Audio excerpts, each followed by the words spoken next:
नमस्कार, मैं अर्चना त्रिपाठी शुक्ला हिंदी लर्नर्स के यूट्यूब चैनल पर आपका स्वागत करती हूँ। आज हम आपको राजस्थान लोक सेवा आयोग कनिष्ठ विद्याधिकारी यानी कि जेएलओ परीक्षा की बात करेंगे। जेएलओ परीक्षा में कॉन्स्टिट्यूशन में क्या आएगा ये हम सब लोगों को मोस्टली पता हो जाता है। आईपीसी, सीआरपीसी या लॉ के पेपर में क्या आएगा हमें यह पता होता है, परंतु जेएलओ के पेपर में जो हिंदी और इंग्लिश के क्वेश्चन है उसको लेकर के हमारे मन में काफी डाउट रहता है, किस टाइप से क्वेश्चंस आते हैं हिंदी के, इंग्लिश के कैसे क्वेश्चंस आते हैं। तो हम सबसे पहले उसी को कवर करेंगे, यानी कि आज का जो वीडियो है, आज की जो क्लास है वह कवर करती है कनिष्ठ विद्याधिकारी के हिंदी के पेपर में क्या क्वेश्चंस आते हैं।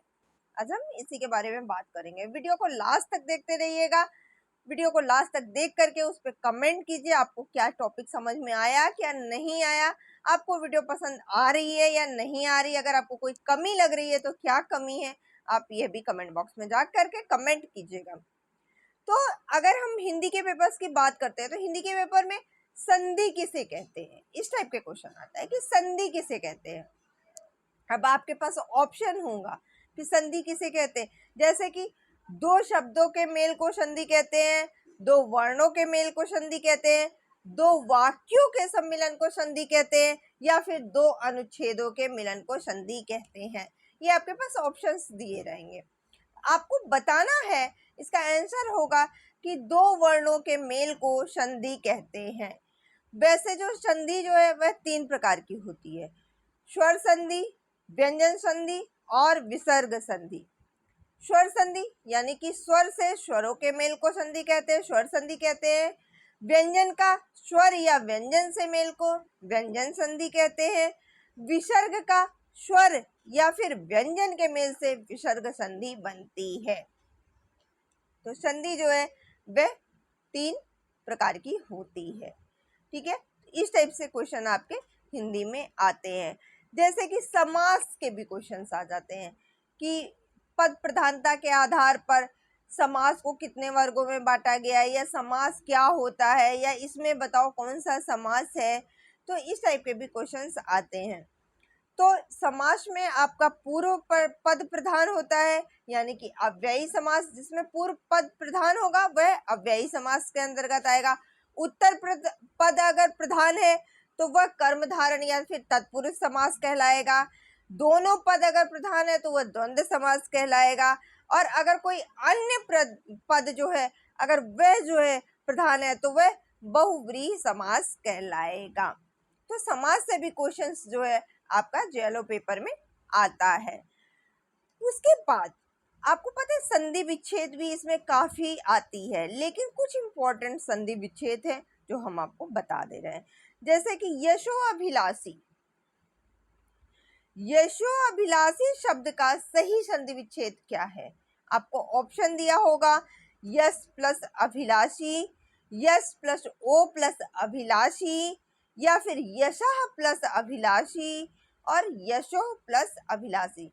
तो इसका सही उत्तर होगा यशः प्लस अभिलाषी, यानी कि यशो अभिलाषी का संधि विच्छेद होगा यशः प्लस अभिलाषी, वो यशो अभिलाषी हो जाएगा।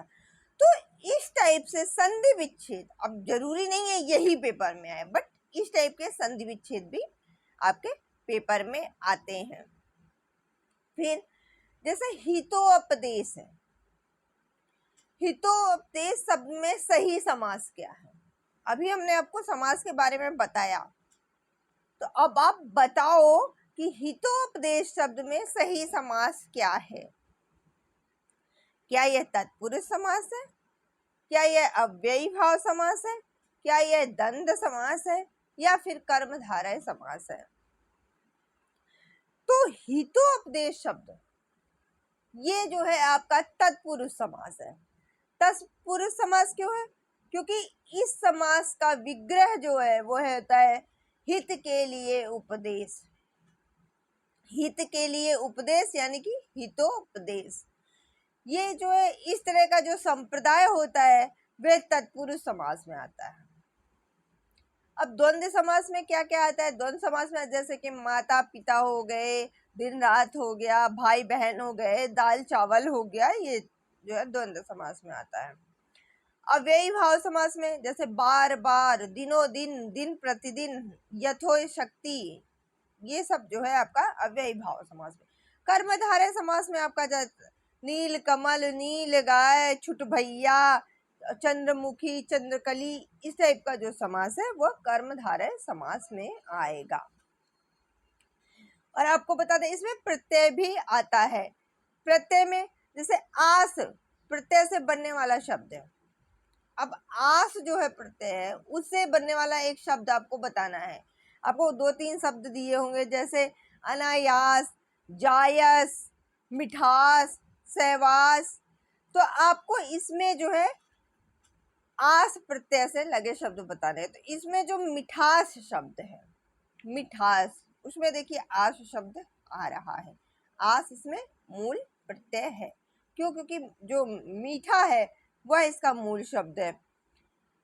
अब जैसे अनायास है, अनायास में अन जो है वह उपसर्ग होगा और सहवास में सह जो है वह उपसर्ग होगा। तो यानी कि जो मिठास है वह आस प्रत्यय से बना हुआ है। ठीक है। उसके बाद आपको संधि बतानी है। संधि में जैसे जगन्नाथ, जगन्नाथ जो शब्द है वह किस संधि से बना है? क्या ये व्यंजन संधि से बना है? क्या ये विसर्ग संधि से बना है? क्या ये स्वर संधि से बना है? या फिर यह गुण संधि से बना हुआ है? तो जगन्नाथ शब्द जो है आपका यह व्यंजन संधि से बना हुआ है। क्योंकि अगर हम इसका संधि विच्छेद करेंगे तो इसका संधि विच्छेद होगा जगत प्लस नाथ। ठीक है। तो जगत प्लस नाथ, जगन्नाथ, ये जो है आपका व्यंजन संधि से बना हुआ है। क्योंकि यदि क, च, ट, त, पा के बाद अगर ना या मा आए तो क, च, ट, त, पा अपने वर्ग के पंचम वर्ग को बदल देता है। जैसे कि उत प्लस नति, तो ये उन्नति बन जाएगा। मास, षट प्लस मास, ये षटमास, खड़मास बन जाएगा। ठीक है। आपको इस टाइप के क्वेश्चंस देखने हैं जेएलओ के पेपर्स के लिए। ठीक है। जैसे कि संबोधक, संबोधक जो है यह एक अव्यय का सही उदाहरण क्या हो सकता है? आपको इसका ऑप्शन दे दिया है सप्तक, लड़कपन, कबीरपंथी या फिर तार्किक। इसका उत्तर जो है हम आपको नहीं बताएंगे। इसका उत्तर आप हमें कमेंट करके बताइएगा, सही है या गलत है वो हम आपको नेक्स्ट वीडियो में बता देंगे। यह क्वेश्चन आपके लिए है। ठीक है। अब हिंदी में जो तत्सम शब्द है उसकी स्रोत भाषा क्या है? अरबी है, संस्कृत है, अंग्रेजी है या फिर फारसी है? तो ये सबको पता है कि जो हिंदी शब्द है उसमें जो तत्सम शब्द अपनाए गए हैं उसकी जो है स्रोत भाषा हमेशा संस्कृत ही रहती है। क्योंकि संस्कृत को अपभ्रंश करते करते हमने हिंदी बना दिया। तो जो इसकी मेन भाषा है, जो स्रोत भाषा है वह संस्कृत ही है। ठीक है। अब अगला क्वेश्चन आ जाते हैं कि बच्चा शब्द है, बच्चा शब्द का भाववाचक संज्ञा रूप क्या हो सकता है?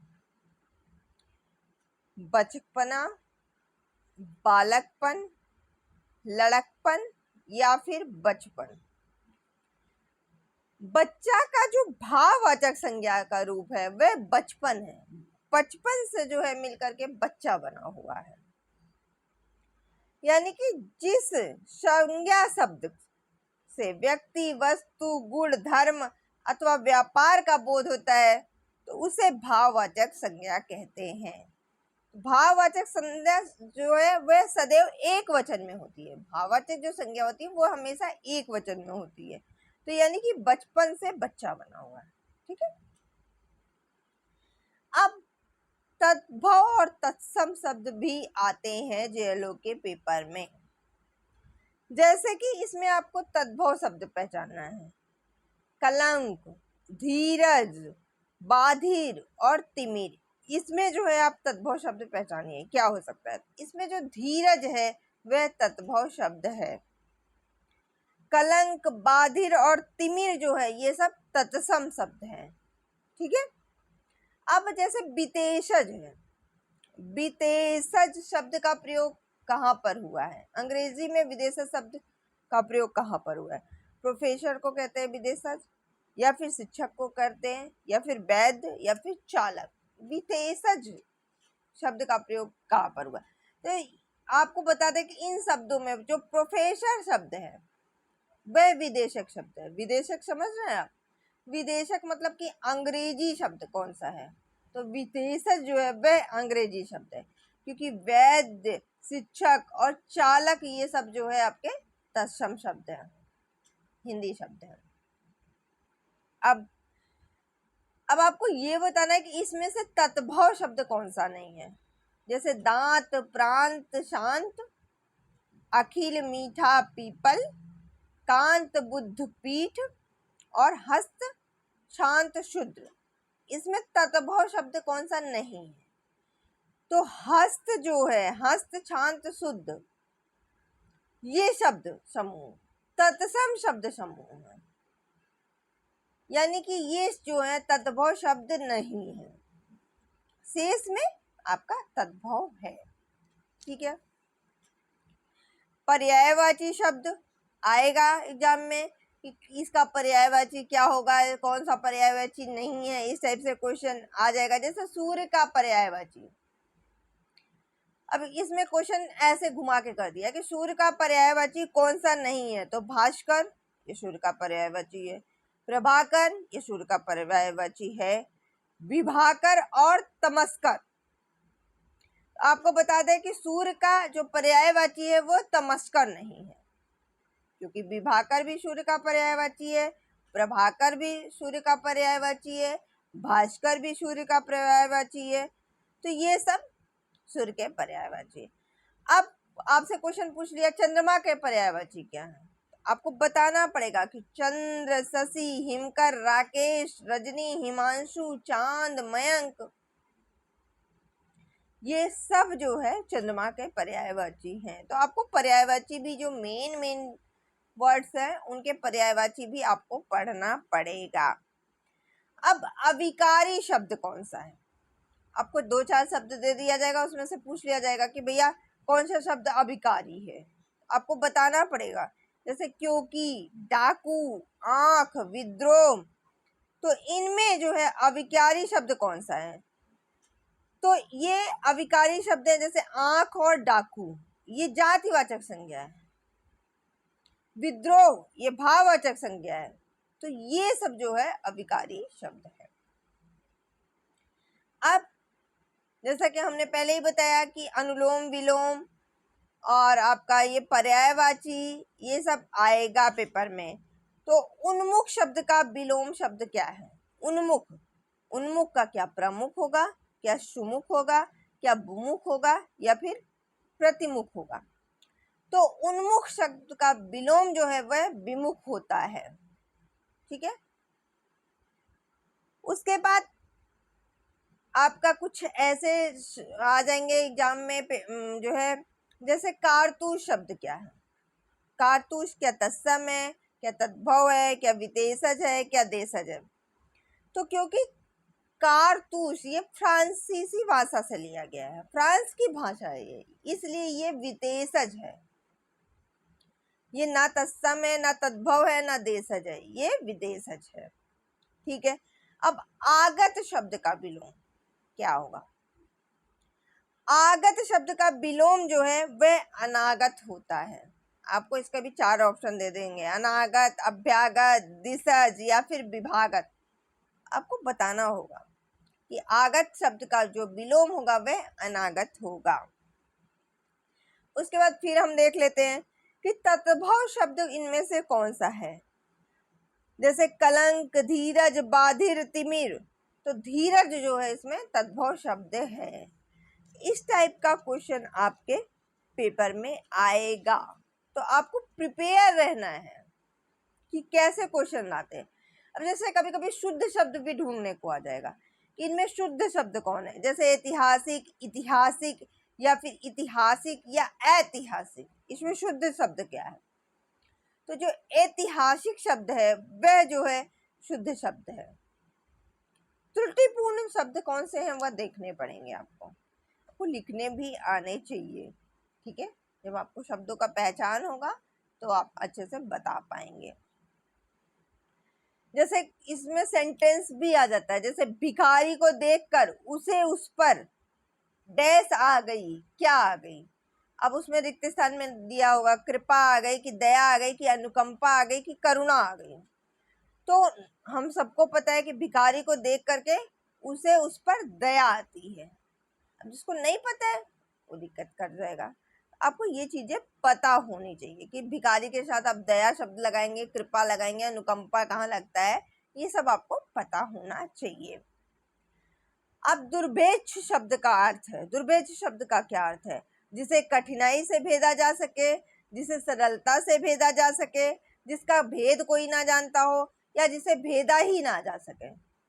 तो दुर्भेद्य शब्द का अर्थ है जिसे कठिनाई से भेदा जा सके, जिसे भेदा ही ना जा सके। वाक्यांश के लिए एक शब्द होता है, वह होता है अभेद्य। लेकिन यहाँ दुर्भेद्य शब्द है, इसका मतलब है कि जहां जिसको कठिनाई से भेदा जा सके।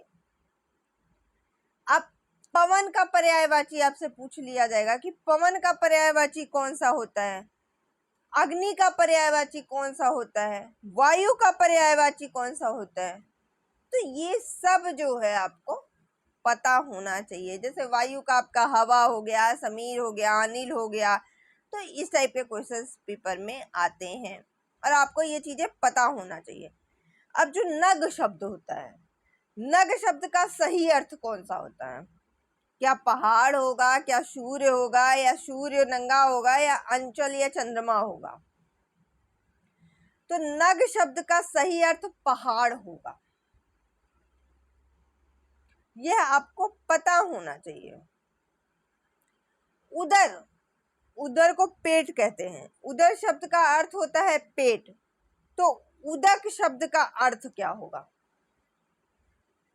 आपको ये पता होना चाहिए कि उदर शब्द का अर्थ पेट होता है, तो उदक शब्द का अर्थ जो है वह पानी होगा। पानी का अर्थ होता है हाथ। तो इस टाइप के जो हिंदी है, अनुलोम विलोम हो गया, पर्यायवाची हो गया, तस्व तत्सम हो गया, आपका समास हो गया, शुद्ध शब्द हो गया, ये जो है एग्जाम में पूछे जाते हैं। अब इसमें पूर्वकालीन क्रिया भी पूछी जा सकती है, जैसे वह नहाया और मंदिर गया, वह नहाने के बाद मंदिर गया, वह नहाकर मंदिर गया, वह तालाब में नहाने गया।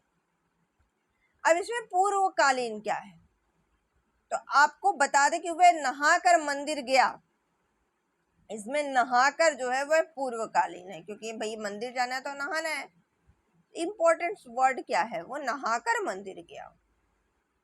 आपको इस टाइप की चीजें, इस टाइप के क्वेश्चंस आपको ध्यान में रखना है, कैसे क्वेश्चंस पेपर में आते हैं हिंदी के।